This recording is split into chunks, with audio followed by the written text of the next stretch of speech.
value and talking to the right financial stream now. We purchased it at 410k.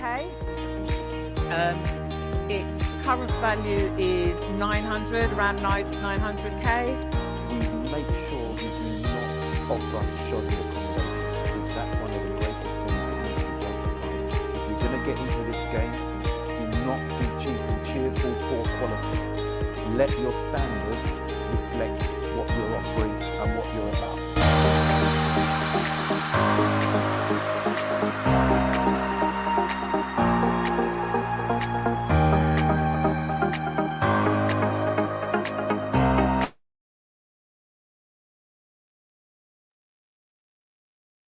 Hello. Good evening, everyone. Good evening. Come on in. Come on in. Good evening, everyone. Let's just give everyone a couple of minutes just to enter into the room. It'd be great to have some of you with your cameras on. That would be fantastic. So it doesn't feel as though I'm just in a room with these fabulous men. Two men, Andrew and Addy, as wonderful as they are. It'd be nice to know that I'm in the room with a few others.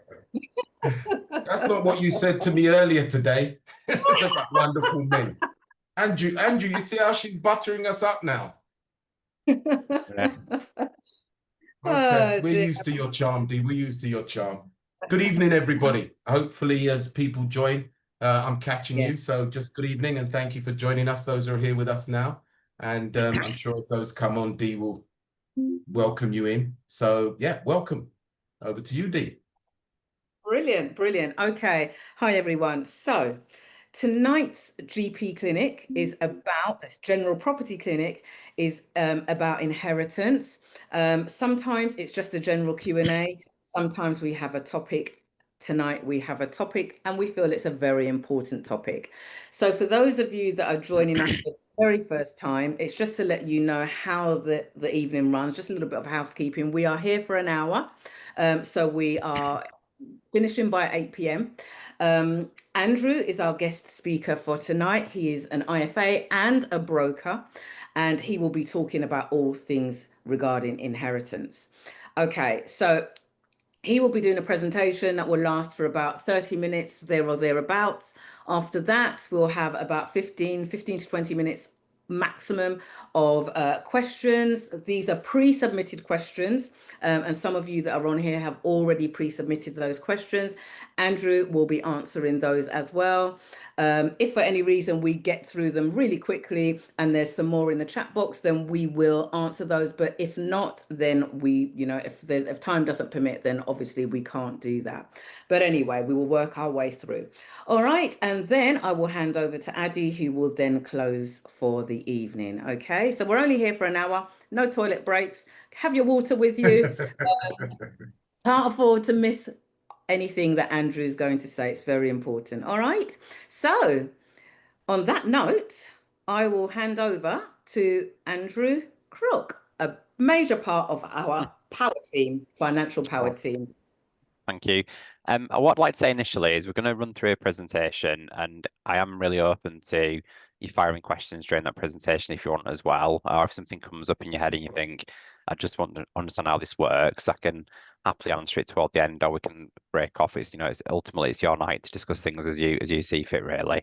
There are some big changes underfoot at the moment with inheritance tax, and I think it's really important that we cover it, to be honest. We used to often refer to inheritance tax as a tax of choice, and if you're one of my wealth clients, you'll often hear me say, it's genuinely a question of who do you dislike the most, your children or the HMRC. It's becoming a little bit more complex than that. In the past we had a lot more options open to us. The government, Rachel in accounts, she's been in tears today, is very much the mind that she's trying to close as many avenues as possible to reduce tax. It's more important than ever to have access to somebody like myself and speak to Dee and Addy about options to reduce your position for inheritance tax. I think you'll get a flavour today that things are changing and it's not for the best, but we still have got options to reduce that inheritance tax position. It's not quite a tax of choice as it would have been perhaps 2 or 3 years ago for the bulk of people, but getting the right support and the right advice and the right structuring, it still can be. So in terms of the opportunity for inheritance tax planning, we're going to cover off the sort of few options that we've got open to us at the moment.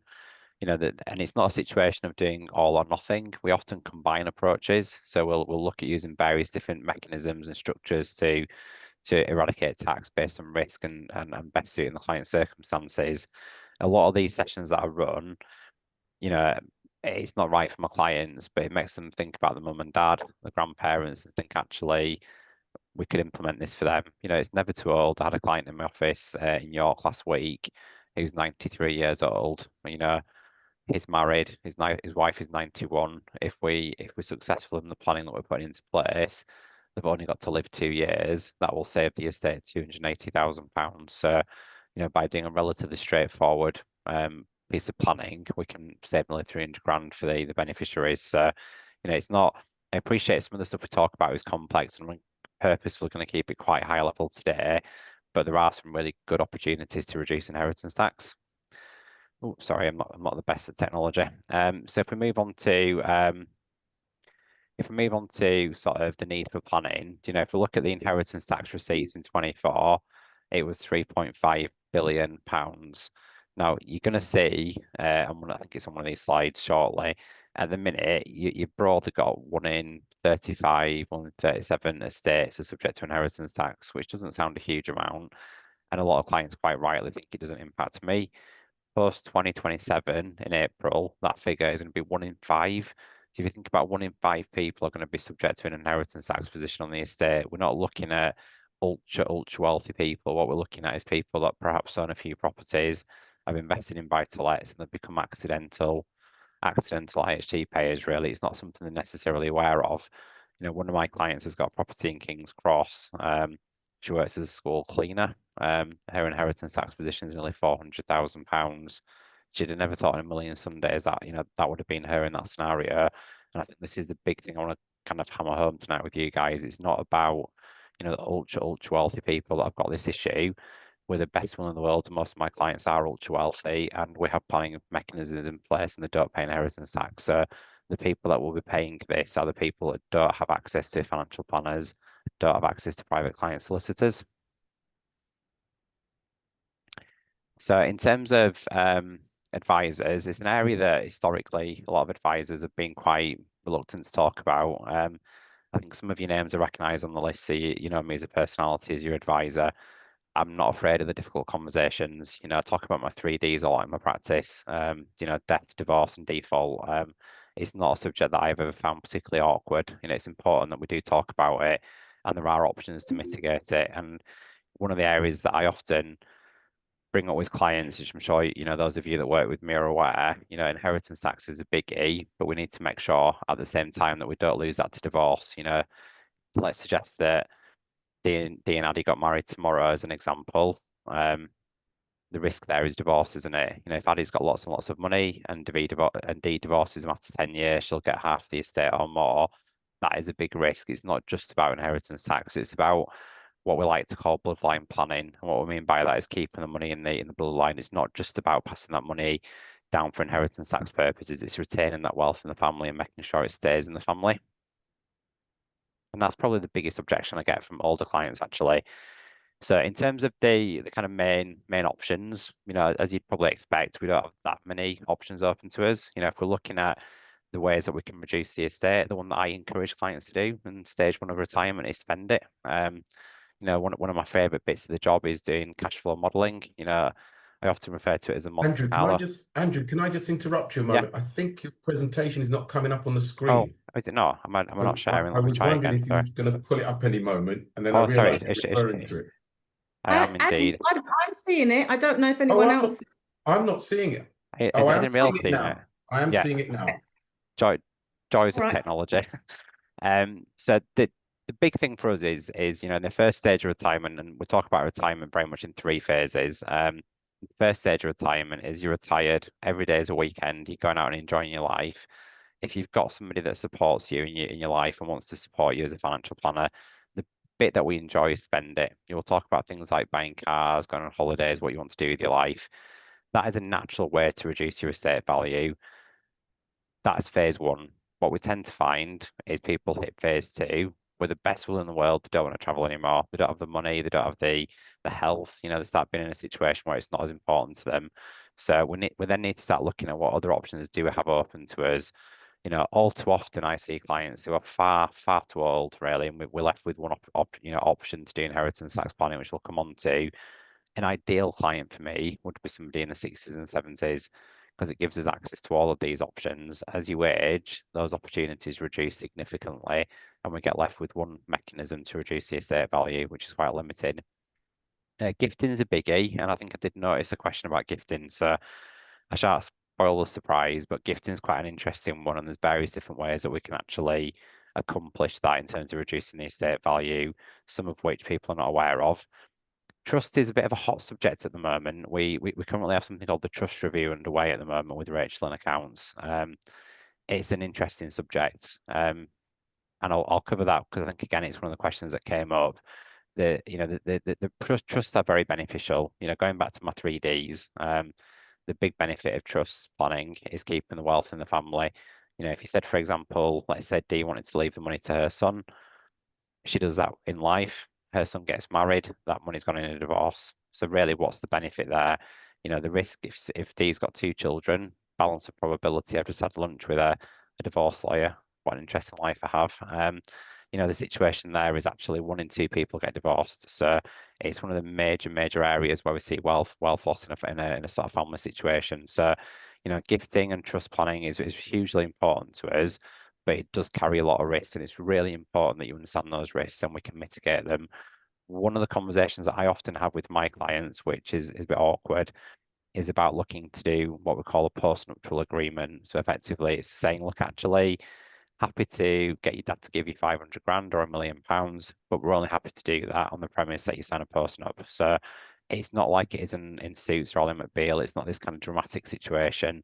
It's a legal structure where we protect the assets in the eventuality of separation. So again, all these things come hand in hand. You know, there's never a perfect scenario. There's a scenario that works in your circumstances, really. The one that I particularly enjoy, but I don't get to do it very often, is charities. Don't know if anybody's thought of charities in the past. It's a really tax efficient way to reduce the estate value. Providing you leave 10% of your overall estate to charities, it reduces the inheritance tax rate to 36% from 40%. And you've got the added bonus of really supporting a charity as well. So, you know, charities is a really good option if you've got a significant wealth position and you want to reduce your estate value in death and reduce the IHT position. You know, charities is a really good option, and it's something we're really happy to talk to people about. This is one I've always felt it's a bit lazy, really, life assurance. That said, we are using it more and more now. So with life assurance, there's broadly 2 options that we have open to us. There's what we call a whole of life plan. So it's saying actually your inheritance tax position is X, and we'll ensure that position for the rest of your life. When you die, we'll cover it. Tend to use that for people that are very property rich but cash poor. And that supports us when we're dealing with probate to ensure that we can actually ascend probate. The other option is when we're doing gifting for clients of a certain age, we have what we call the 7-year rule. So it's important that we make sure that if that person dies in that 7-year period, we cover that liability. So it's called gifting inter vivos policies, but in essence, it covers that gifting period. Historically, pensions was a biggie for us. It was a huge thing. I'm sure you've all heard how great pensions are. They do still carry a lot of benefit, predominantly for what we call income reducers at the moment. When we're looking at inheritance tax, unless there's a significant U-turn by Labour, as from April 27, pensions will be very ineffective for inheritance tax purposes, and we're going to have to do some very aggressive planning to reduce the estate values. The one that's particularly interesting, and it's something that I'm not going to labour too much because it's a massively complex subject, and I don't want to put you to sleep on an evening, and it's something that is very complex, and it's something better to, you know, conversation to have with your financial planner one-to-one, but it's business relief. And you know, with business relief, we can also look at a special type of investment where, for those of you that have got significant property portfolios, you're heading close to the situation where inheritance tax will be a problem, but you're worried about selling them. You know, CGT is 24% at the higher rate. It's very punitive. We are expecting at some point that to move to marginal rate of tax. That'll be 40 or 45%. As things stand at the moment, CGT dies on death. So in a lot of scenarios, clients would prefer to sell properties and pass their affairs on in a more orderly fashion to the family when they die. The big thing that prevents us from doing that is capital gains tax.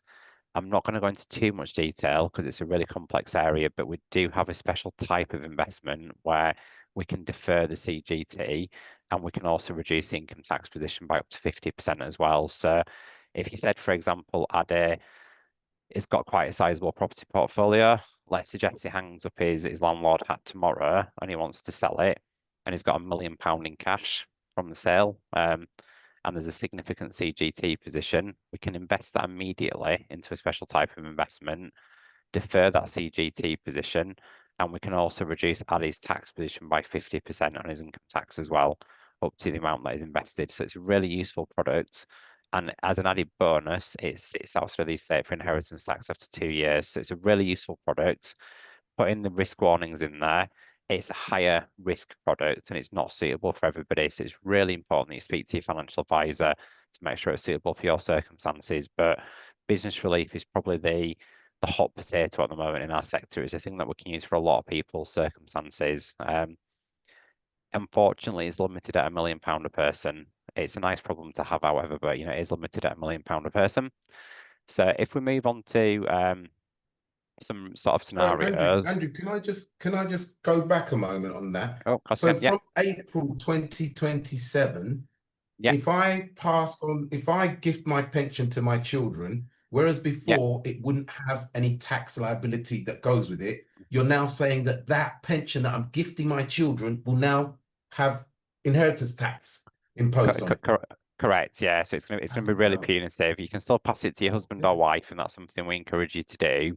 One of the things I'm doing with my clients at the minute is saying, look, we're not there yet. So if you've got an inheritance tax position, pensions are still bloody useful. So, consider doing expressions of wishes to your children, not to your spouse at the moment. And then when we hit 27, what we can do is we can reverse that and we can pass it on to your spouse, spousal exemptions. But it's if you're being honest, it's a bit of a nightmare. Labour have gone for every situation at the moment for us, and you need to be very, very aggressive in your tax planning if you don't want to pay the HMRC a huge amount of money. So they've particularly gone for landlords at the moment, as we're all aware, and it's important that you structure things in the right order. Definitely. So, I would just add to that as well, perhaps, Andrew, just clarifying between, the pensions, because obviously not all pensions can be passed on, or, your family can benefit from. There are some pensions like, defined benefit or final salary pensions that actually die with you, aren't there? So it's not all pensions that can be passed on. it's not necessarily. So with defined benefits, we have something called spousal benefit, usually at 50%. And when we're looking at defined benefits, if you've got what we call a dependent, so say for example, Ade had a son who had additional needs, as an example, that would create a dependency, which would be an eligible claimant on a defined benefit pension. So there are some circumstances in which defined benefits can pass on to beneficiaries, albeit it's a narrower group of people. Interestingly, DB pensions are being pulled into this situation as well. So, defined benefit pensions are certainly not the best from a legacy point of view in any event, but it's hugely important for a lot of people at the moment, where you think you've got a little bit of a pension in the background, you've got a residential home, maybe a couple of buy-to-lets, you don't think you're wealthy. In terms of inheritance tax, you're more than likely going to start hitting these thresholds, really. And again, it depends. I'll use my example. I'm divorced. I'm single. I have no dependents. I have no family really to leave my money to. So inheritance tax is not something in any way, shape, or form that keeps me awake at night. I'll probably give a chunk of it to charity and my nephew. So for me, it's not something that's important. But if you've worked your entire life and you've got children, you've got siblings, you've got people that you're really passionate to reduce that inheritance tax position for, we absolutely can do that. So, and this is the benefit of speaking to an IFA, sitting down, looking at your circumstances and structuring your finances in order that's going to work for you. And, as I said earlier, sorry, I was going to say, does that affect, just for those who don't know, people who have a final salary pension or, work-based pension? But precisely, so defined benefit is a final salary. So defined benefit pensions are not great for legacy, really. Typically, a defined benefit pension will only pass on to your spouse. So if you're married, husband or wife, it doesn't pass on to life partners. Beyond that, what we're looking for is a dependency situation. So we really have to demonstrate you've got a dependency in that scenario. So as an example, if you've got an adult child who you support financially that has additional needs, they're the type of scenarios where you'd get a claim against a DB pension. If, however, it's just a situation that you help them out, you do the usual mum duties, I suppose, we're not going to be in a situation when that claim will be successful. So defined benefit pensions are never great from an inheritance tax point of view. That said, this defined benefit pensions are being pulled into this assessment, so they are being pulled into the estate value for inheritance tax, but albeit much more of a narrow audience, really. Now, I'm a big fan of looking at sort of scenarios because I think rather than me talking at you about these are the numbers, this is what could happen, I think looking at numbers, how it would relate to your circumstances, and it's very, very, very, a very simple scenario, but if we look at Mr. and Mrs. Brown, they've got £900,000 house, not inconceivable in a lot of the areas that we work in, 250 in savings, we often refer to that as a GIA, 325 in investments, and they've got 25,000 in other products. So the estate value at the moment is £1.5 million. The nil rate band, which we'll come on to, is 325 each. So if you're single, you're not married, you've only got 325. And then we get an additional 175 each. Now it's important to caveat that using my circumstances, don't have children, don't have grandchildren, so I wouldn't be eligible for this at all. So you get £175,000 on the proviso that you own a property and you're intending to pass that property on to your children, to your lineal descendants. If you don't have children and you're not doing that, you don't have this allowance. So it's a misconception we get a lot of the time. People often think they've got £500,000, you don't.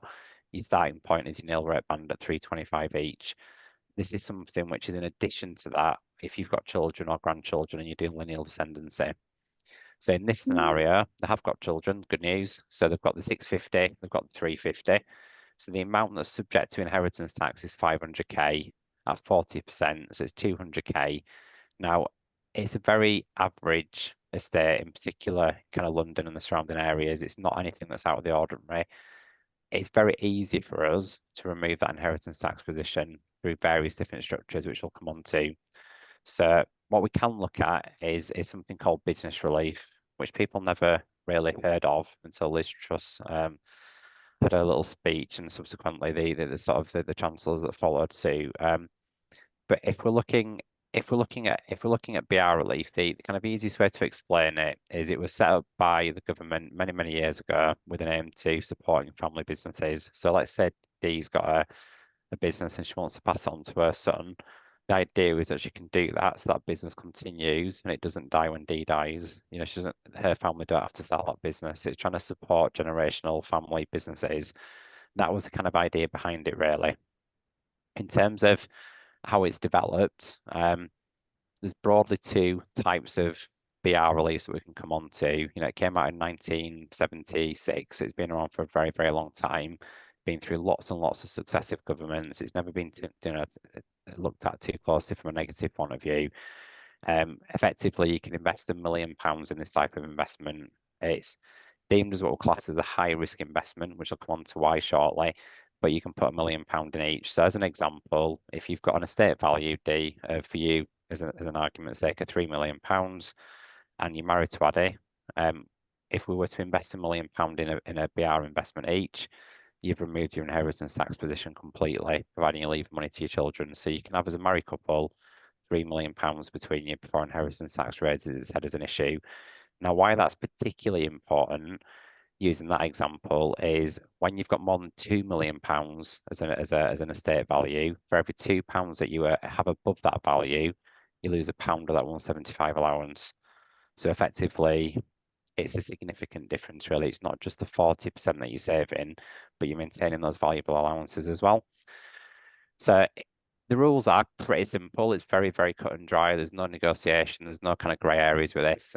You have to live 2 years. So if you died literally 1 year and 1 year and 364 days, you're not going to be eligible for the relief. It's not going to work. So you have to live for 2 years. It's an absolute must. We can invest in AIM companies, which will come on to why that's not suitable for most people shortly. And you can invest in unquoted companies. We typically, as financial planners trying to manage risk, we typically will go down the unquoted route. And the reason for that is it's less risk. When we're looking at the type of investments we're putting money into, it's not volatile. I don't know if anybody has invested in the markets before. We have naturally ups and downs in the markets. It's quite a natural process to have. When we invest in an unquoted company with some of these investment products, the fund value remains very static. The downside is the fund value remains very static. We're not getting those growths in the fund, but principally we invest in unquoted products for the inheritance tax benefit in isolation. It's not for the growth. You're looking at 2-3% growth rates in these funds. It's not the most sexy investment you've ever done. You've got to keep the investment till death. The good news is you can access it. So if I'm looking at Addy's situation, he's quite a traditional London man. He's going to typically want to keep his money until he dies. He's not going to necessarily want to start handing his money over to his kids. You know, he's going to want to keep that money, and what he's left with he'll pass on to his children in the future. You can do it with this product. So the money's very much in your estate. It's your money. You can do with it as you please. You're not passing on to your children. It's your money. You can access that money. You can access all of that money. You can access part of that money. The downside is when you bring it into your estate, so let's say park £1 million in there and you take 200 grand out, that's back in your estate for inheritance tax purposes. So the benefit you've got is it's completely within your control. You're not losing or relinquishing any control over that money at all. So for a lot of my clients, especially my older clients, they're not keen to hand money to the children. They want to keep access to those funds in case they need them in the future. And typically, the main reason why we access the funds is for care fees. We'll put money in the funds and then we'll start accessing it if and when the client needs care at a later stage. So it gives you that flexibility. The challenge that we have when we start gifting money to somebody, which we'll come on to shortly, is what we call gift with reservation of benefits. So these type of investments work really, really well for clients like Addy that are very much about keeping their assets in their name and controlling those assets and not wanting to give the control up really. You do need to keep them till death. The added benefit, let's suggest that Dee's got a sizable property portfolio, not too far from the truth. And actually her dad leaves her £1 million in this investment. Dee has got an inheritance tax position in her own right. She's already trying to do the planning with me. She's trying to reduce her estate value. Dee's dad had her at 27, 30 years old. She's probably not that far behind him necessarily. We're seeing life expectancy drop at the moment. In that scenario, it's what we call a qualifying investment. So actually, she inherits that money. She can take the money out and spend it.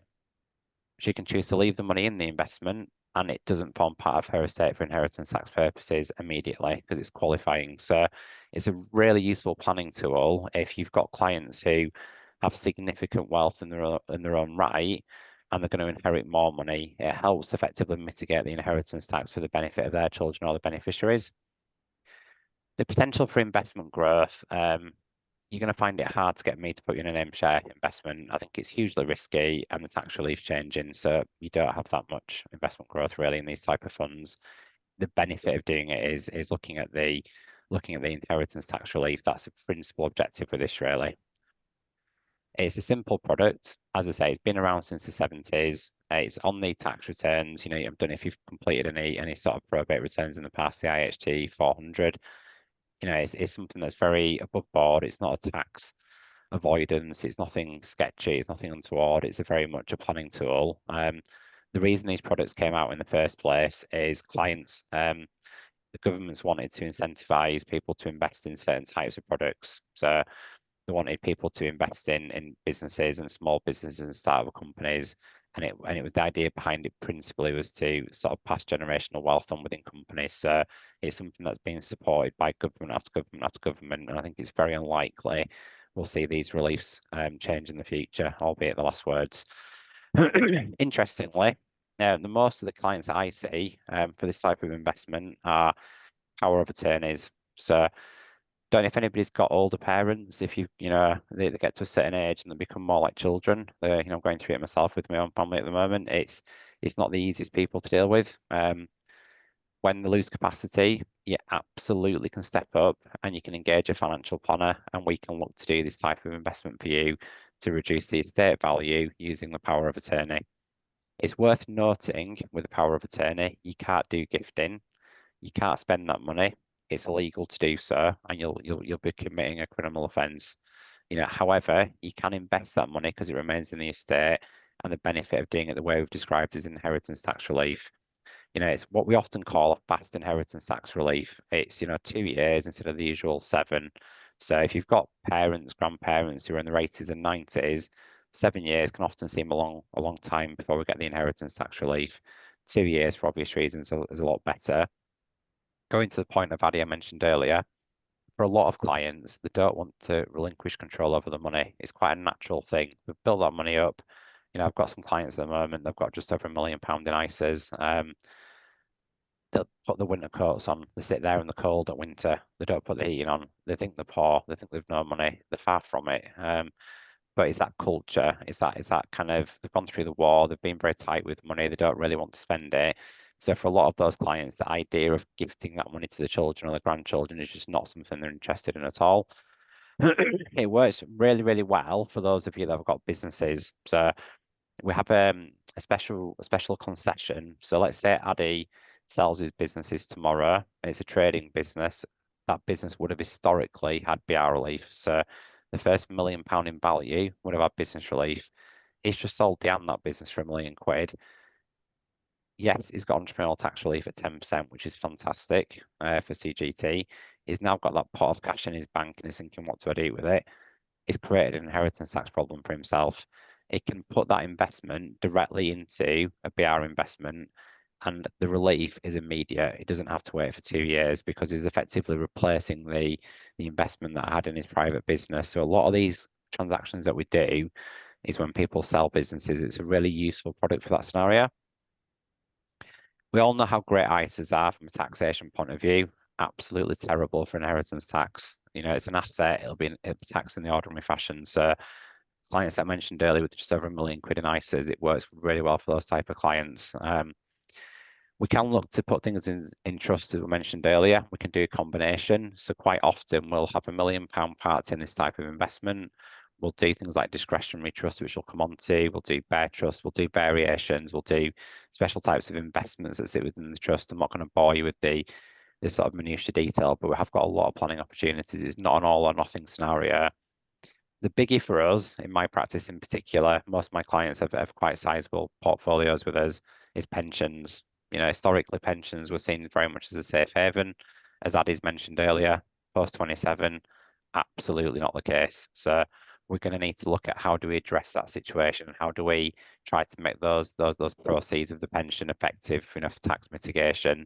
This type of situation is really good because we can take the 25% tax-free and we can invest it in a BR product and get IHT relief in 2 years. And now moving on to pensions, we've kind of discussed that already.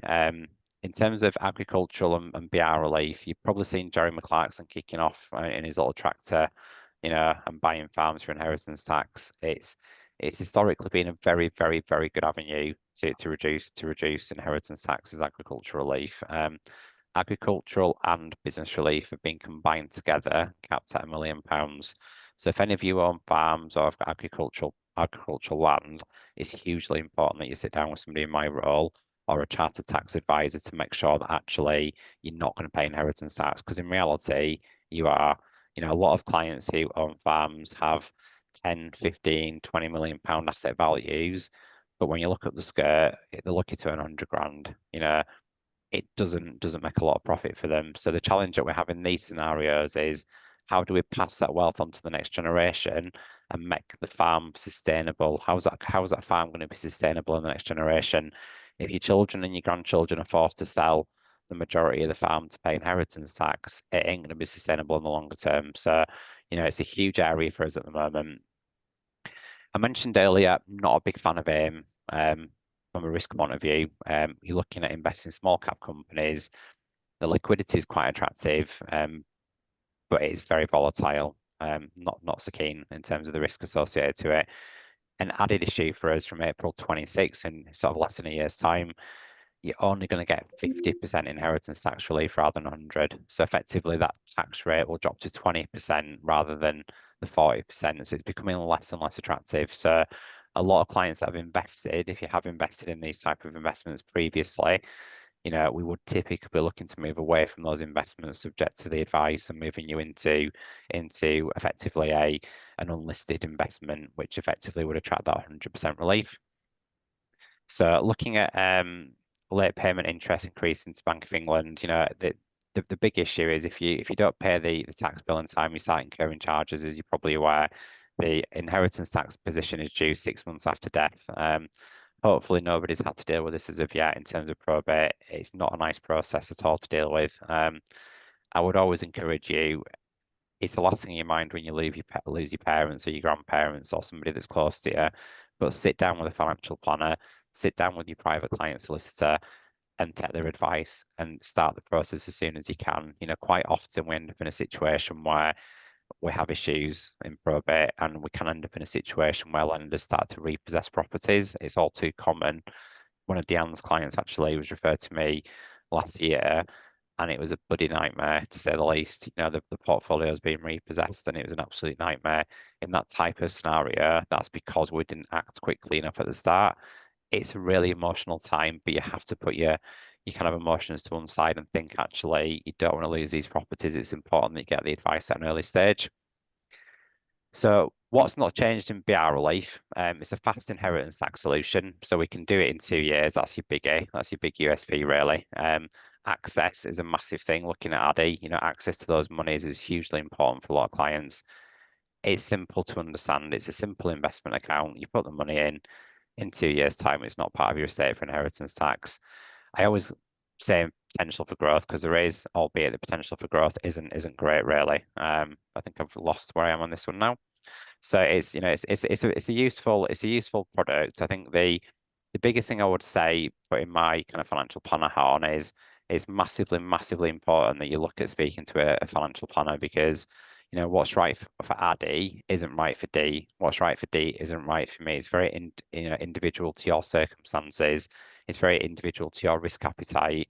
And our job as financial advisors is to look at your situation and tailor our advice to your circumstances. And it's not an all or nothing scenario either. You know, we might do a BR investment to reduce it. We might do a bit of gifting. We might put some money into a trust. You know, there's lots of different avenues that are open to us, really. So Dee mentioned different. Yeah.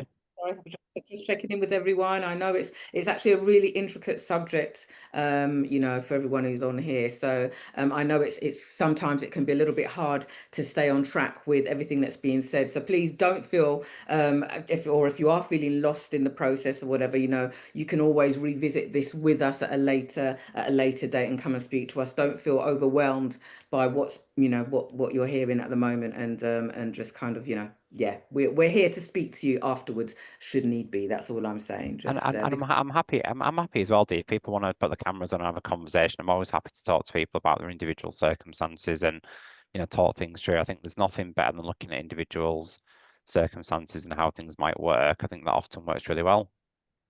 Well, Yeah. Andrew, we've actually got some questions that halfway, people have yeah. submitted on this subject, and I'm Okay. conscious of time.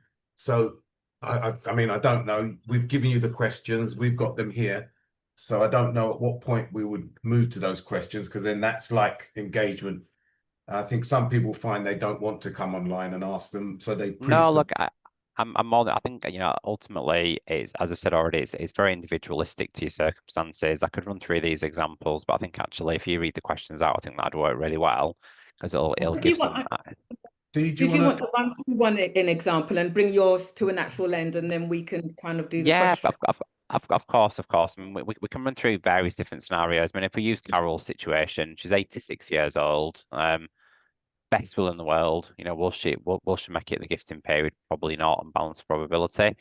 There's an argument that if she survives for 3 years, there's some benefit to it, but certainly not 100%. It's on a reducing basis. So if we look at Carol's scenario, she's got £1.5 million, which she got from a late husband. The good news is she's inherited his allowances, which is fantastic, and wants to know the tax implications to her grandchildren. So, you know, the advisor suggested in this scenario that she puts 250,000 into a BR investment, and if it's held for 2 years, at the time of death, it could be left to the beneficiaries tax-free.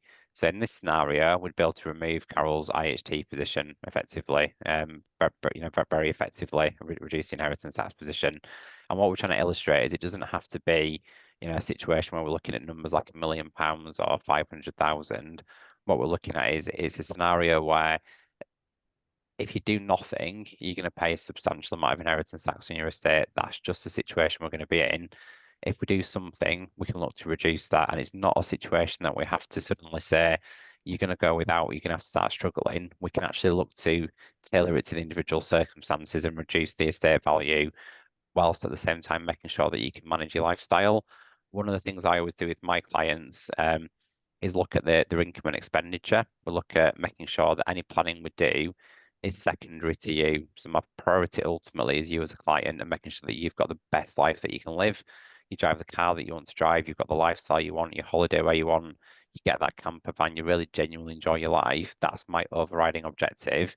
And then ultimately, if we've got those needs met, we'll then consider doing things like inheritance tax. You'll never get me saying to you in any way, shape, or form, go without for the benefit of your kids. You've earned this money, you've worked your life for it, you enjoy the money.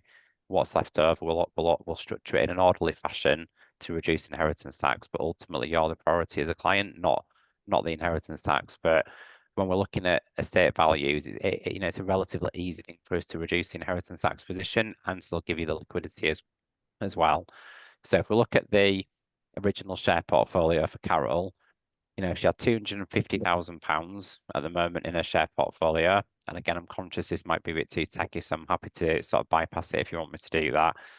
She had 250,000, assuming a growth at 4.2% and a 1% VAT AMC. The value of the shares is 272,000. Inheritance tax bill is 40% of that, so that would be £109,000, and she'd pass that to her grandchildren. If we look at an octopus, which is the safest investment, shall we say, it's the least sexy investment from a performance point of view, but I do like it because it's very safe. But if you're looking at octopus as an investment offering, same scenario, we can reduce that inheritance tax bill to nothing. So considering, whether you get 3%, 5%, 8% on the investment, the fact that you've saved the inheritance tax is the big selling point here. It's not about the investment performance. And we can achieve that in 2 years with this type of investment. So that's the big thing that we're looking at, really. It's about trying to minimize the inheritance tax and maximize the allowances. I think one of the things we spoke about before was looking at how we can look to reduce the inheritance tax using pensions.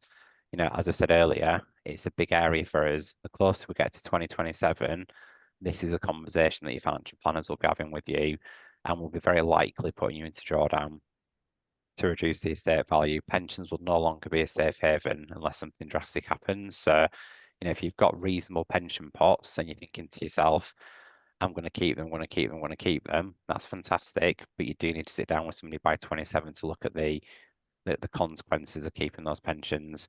It's very likely we'll start to put you in drawdown and to do staircasing to get the money put into more tax efficient structures. So inheritance tax services, how we can help you. I'm always happy through Dee and Addy. If you've got a question about your individual circumstances, you just want to know how an allowance works, how gifting works, how trust works, how CLT works, how lifetime allowances, gifts and benefits, whatever you want to look at. I'm always happy if you give me 24 hours to send an email back to you with an answer. We've got 2 power planners and staff who work for me and my team, both of whom are chartered as well. So we've got a very well qualified team who work for me in this area, myself included, and we're always happy to come back to you within a day or two with the answers.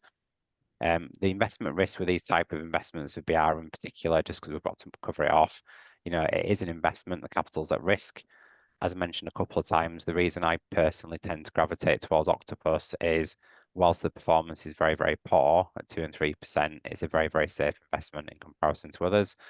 Tax treatment could change. So as we've seen in October, and we're expecting this October again, Labour has been particularly aggressive. The rules out there now are not guaranteed to be there in the future, as can the qualifying status and the volatility and liquidity of the investments. I personally would be very reluctant to do an aim share investment because it's so volatile. So I think if we look at Q&As initially, I think if you want to read the questions, Dee, I'm happy to kind of answer the questions. I did have a quick glance. I think there was a couple on trust, whether or not from memory. Yeah, I think Nat, so if you could post in, I think the first set of questions was from Joanna. Joanna, I believe, is in the room, or she was earlier. She is still in the room. Yeah, Joanna's still in the room. But Joanna's questions were, she's got 3. So question 1 was, can you gift half a property to a limited? So the short answer is you could do. I'm not entirely sure why you would do, to be honest. If you look at it from a practical point of view, if you were gifted that money from, say, your dad or your mum, and that goes into you personally, the benefit you've got is you can then effectively loan that to a limited company. It becomes a director's loan, the payment of which is tax-free back to yourself. So the answer is yes, you could. The reality is no, you wouldn't, because it's not beneficial for you. We'd rather you create a DL position. Okay, brilliant. Are trusts 100% IHT exempt? Well, at the minute, yes. I'm going to caveat that because we are literally having a trust review at the moment. So they're exempt once you've put money into a trust and it's been in there for 7 years. There are some things to think about with trusts. The big one for us is gifted with reservation of benefit. So let's suggest for a moment that Dee put in £1 million in a trust, but she couldn't keep her fingers out of the till. So she's taking the money out of the trust. She's benefiting from the income. Her son's given her some benefit for that money. That will be pulled back in the estate as what we call a gift with reservation of benefit. And that is something we see an awful lot when we deal with probate. So the answer in brief is yes, if it's structured in the right way. What I would say is there's some significant changes underfoot at the moment with trusts. So whilst they are a really useful planning mechanism, I personally wouldn't be putting anybody into a trust this month. I'd be waiting to see what the review looks like.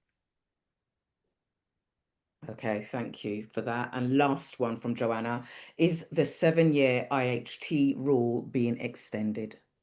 It's not been extended. I think why you're getting confused, and it's even confusing for those of us that are financial planners. There's a 14-year rule in the background, which is you need a math degree to work it out. I always remember when I wrote my exams how I found it quite challenging, a sort of question really. But in essence, it's a 7-year rule, but there is a 7-year rule that precedes it in terms of gifts. So what we're looking at is how they contract with each other. But in short, they're not going to change anytime soon. The 7-year rules there. What I would say is on that subject, Labour have been quite vocal about potentially charging what we call a CGT at death. So in other countries like Australia and South Africa, you pay capital gains tax when you die, and then the proceeds go in the estate, and then you pay inheritance tax. It's a bit of a double whammy. It's something Labour's been quite vocal about. So for those of you that have parents that have quite sizable property portfolios, it's definitely worth something I keep my eye on, because actually, should that situation be invoked, going back to the product that we spoke about earlier, the CIS product, we'd be looking at doing those type of investments rather than seeing that happen. So, there's a lot of change at the moment. It's probably the biggest change in my 20 years of practice. And I think at the moment, making sure that you speak to me like myself on a regular basis and you get somebody you trust. I always say to my clients, and it's not in an arrogant way, but choosing a financial planner is like choosing a boyfriend or a girlfriend. It's somebody that you really build a relationship with long term. It's not an overnight relationship. So you need to get somebody that's speaking to you a lot, supporting you and helping you through these life choices. Brilliant. Thank you very much. Next question is from Janet. Janet's question is, I just want to hear about inheritance tax. Sorry, I just want to hear about what inheritance tax means and how the calculations are worked out. So it's a really simple calc. You get 325 as an allowance. Everybody gets that. It's 325. If you've got children or grandchildren and you've got a residential home and your estate value is under 2 million, you get another 175 a person. And that's as simple as that. And the tax is at 40% above that figure. So it's quite an easy thing to work out. Where a lot of clients become unstuck is when they start gifting money out and then they don't realise about gifts with reservation of benefit that get pulled in the estate or CLTs. It become a bit more complex, but at a very, very high level, it's 325. And if you've got children or grandchildren, you've got a residential home worth more than 175, we can bolster that figure up to £500,000 per person. Okay, and you did provide an example earlier on, didn't you, in your presentation? 325 per married couple, and then so you inherit. If you and I got married tomorrow, you'll very rarely hear me trying to push marriage on anybody having gone through a divorce. But for inheritance tax purposes, it's absolutely fantastic. Marriage is one of the best things you can do for inheritance tax. Is this why wealthy people are getting married nowadays? It is. It is. It's the same reason. It's a bit perverse, but sometimes you'll hear of people being advised to get divorced for pension sharing orders. You know, it's the nuances of tax really. But marriage is hugely beneficial for capital gains tax and inheritance tax. Okay. Yeah, brilliant. Okay, maybe that's why Jeff Bezos did his the other day, eh? Maybe. Yeah. Who knows? Big wedding anyway, I definitely know that. Okay, all right. So that's in answer to Janet's question. Patricia has asked, if I want my children to inherit my house, how much tax will the government charge them?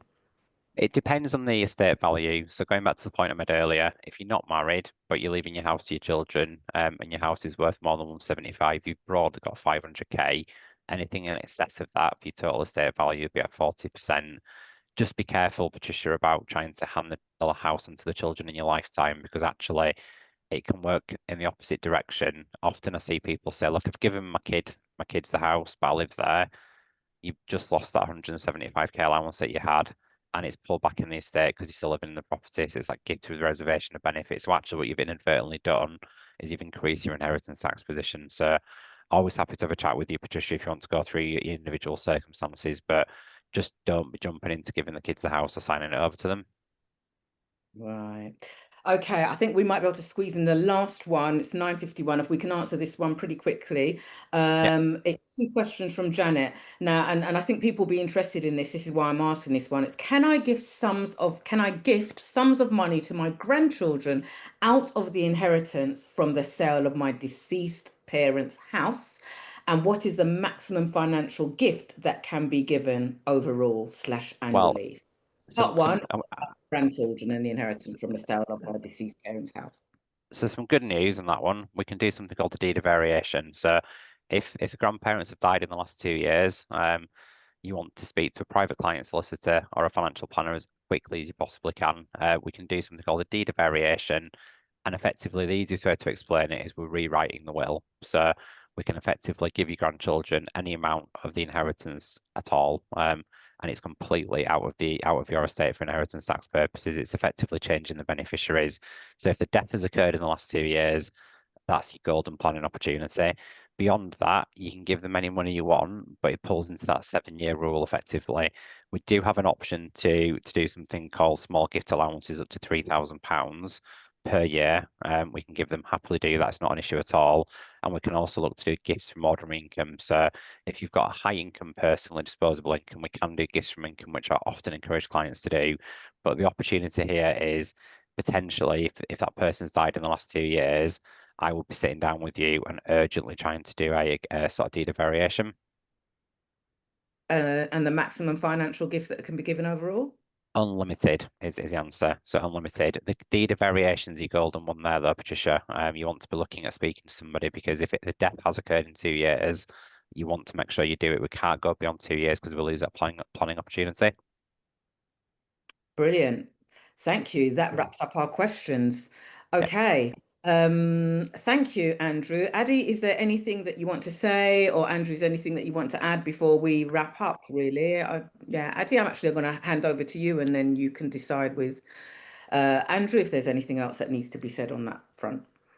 I think what's really interesting listening to Andrew speak there is that even I fall into the category of having to now really sit down with Andrew and look at my affairs. And I'm sure that goes for everybody. And the message I'm getting very clearly, without fully understanding the detail, and I'm no idiot, and I'm not bad with figures, but you know, a lot to take in. I will listen to the recording again, but more importantly, I will make an appointment to sit down. I will more than likely do it in the new year. I've just got to clear up some stuff this year, but I need to take this seriously as a message I've got. If I want to reduce my tax liability legally, then I need to find some time to sit down with the likes of Andrew and NPC and find out how I mitigate against such high tax bills. That's clearly what I've got from this today. It's, you know, as I said, I know my stuff around property, inheritance tax. There's been some great information that's been shared, quite a lot of it, but I know some of it doesn't pertain to me. I'm not 91 years old, so that example, I'm only 89. That example is relevant, but not quite for me yet. You know, and looking at stuff. So I know by the time I present my stuff to Andrew, he's going to tell me what is pertinent and what is available for me to mitigate. And if I don't do it, I'm only going to kick myself when it comes to paying that tax bill. So to be forewarned is to be forearmed. So Andrew, you have very, very clearly made us aware that plan, your tax bill will be small. Do not plan. You'll know the cost of not planning when it comes from the HMRC. So Andrew, thank you so much for sharing that with us. Thank you so much. Dee, you wanted to say something? I was going to say, and if not for you, then for your family behind you. That's the thing as well. So it's not, you know, it's planning for you, but also for your family behind you, because I think that's the most important part. And I have been, privy to this. I've been witness to this, or a part. I have participated in all of this, I should say, because, you know, we paid over the odds in terms of inheritance when my father passed. So, you know, if you can avoid it or minimize it, then please do speak to an IFA.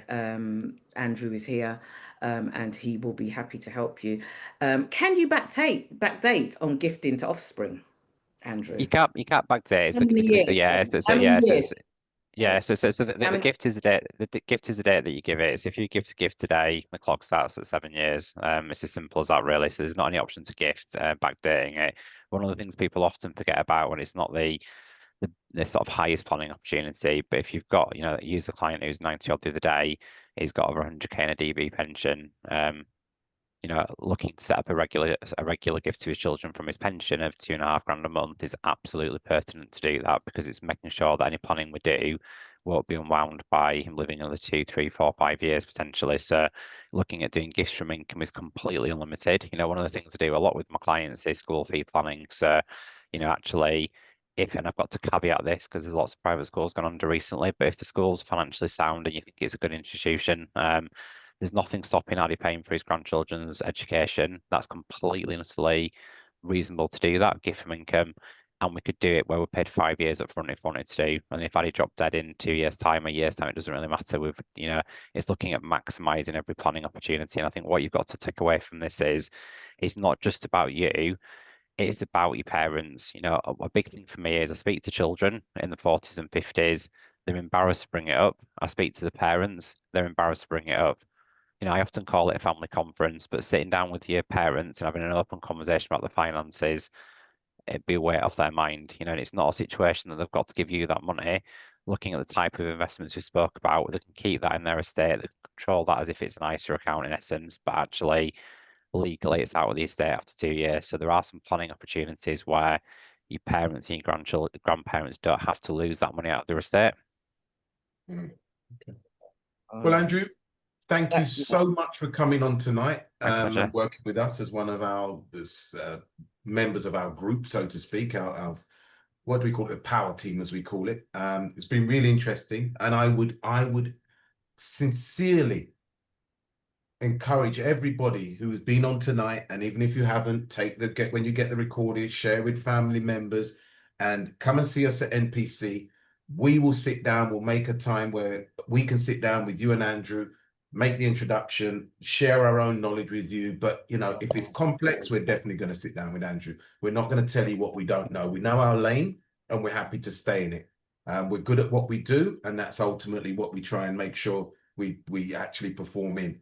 So do keep in touch with us. As you know, we're always there for you at any point. If you need any advice, anything property related. Tonight has been on inheritance and inheritance tax. Just one of the subjects that we'll be talking about over the next 6 months, and beyond that. We have an agenda now of various subjects we'll be going through as the months go by. So you will see Andrew some more. But again, just want to say thank you so much to Andrew. Thank you so much to everybody else who has participated tonight, because you've given up your time, and we really appreciate that. We hope you've got some learning. If not, you'll get more learning from when you listen to the recording. But the point I would ask you to take away is you need to plan. That's the basic message. You need to plan. If you don't plan, then don't be surprised when you get surprises of bills down the line. So from me, I'd like to say thank you very much to Andrew and attending. I'll give Andrew the chance to say goodbye, and we'll finish off with Dee just closing up and saying good night. Thank you once again to everybody. Andrew? Yeah, and thank you from my side as well. You know, I appreciate tax is not the most interesting subject, especially at this time on an evening. But as Eddie's mentioned, you know, if you don't plan, unfortunately, you will fall into that catchment of people that are sleepwalking into paying this really high tax. And what we do know with certainty is that tax isn't going to reduce under a Labour government. So, you know, there are a lot of options we've got open to us still, and it is about planning at the early stage that you possibly can. Dee, a final word from you? Thank you. Yeah, just to say that, well, in addition to thank you to joining, sorry, I was slightly distracted there. I was just answering something in the chat box there. Yeah. Thank you for joining. As I said, it's a big subject, but you know, just tackle it little by little. Everybody's circumstances are individual. And worst case scenario, if you're not sure, just come and have a chat. Come and see us, come and have a chat, and we can unpack it. Always like to end this with a quote. We are right on the nose of 8 o'clock. And my quote for you this week is, it's very much poignant to this. And if you change the way you look at things, the things you look at change. All right. You might need to look into your positions tonight, guys, see where you're at. And if you want to make a change, once you've looked at it, that's how you make that change. All right. So thank you for joining us. We hope to see you again. We're here the first Wednesday of every month at 7 p.m. We will be doing this exclusively for members moving forward. For those that are not members, you can join us, but there will likely be a fee. So do consider joining us as as part of our membership team, and the benefits that you might get from that, or that you will get from that as well. Until we see you again, hopefully this time next month at 7 p.m., please stay safe. Do not count the days, but make your days count. Take care. God bless. Both take care. Thank you.